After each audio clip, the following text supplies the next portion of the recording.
Hair transplant பண்ணணும்னு யோசிச்சுட்டு இருக்கீங்களா?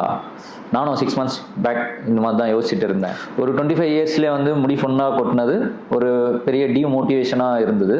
ஹேர் ட்ரான்ஸ்பிளான்ட் பண்ணால் முடி வளர்ந்துரும்னு தெரியும், ஆனால் அது எங்கே போய் பண்ணுறதுன்னு தான் யோசிச்சுட்டு இருந்தேன். யோசிச்சுட்டு இருக்கும்போது எனக்கு ஒரு ஃப்ரெண்ட் ரெக்கமெண்ட் பண்ணார் இங்கே அவதார் லக்ஸில்.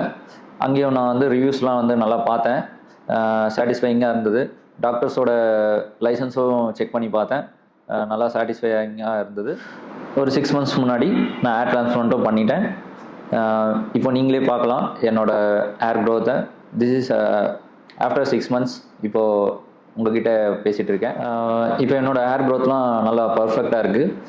நீங்களும் இந்த மாதிரி ஹேர் ட்ரான்ஸ் பண்ணணுன்னு ஆசைப்பட்றீங்கன்னா you can come to Avatar Lux. இங்கே பிளாஸ்டிக் சர்ஜன் டாக்டர் அர்ஷித் பண்ணுறதுனால உங்களுக்கு வந்து சேஃப்டியாகவும் இருக்கும், ரிசல்ட்ஸும் வந்து உங்களுக்கு நல்லா அஷ்யூர்டாகவும் இருக்கும். அடுத்த ஜிஎஃப்சிக்கு 3 months கழிச்சு வருவேன். என்னோடய 10 months ரிசல்ட்ஸை நீங்கள் அப்போ வந்து நல்லா பார்க்கலாம்.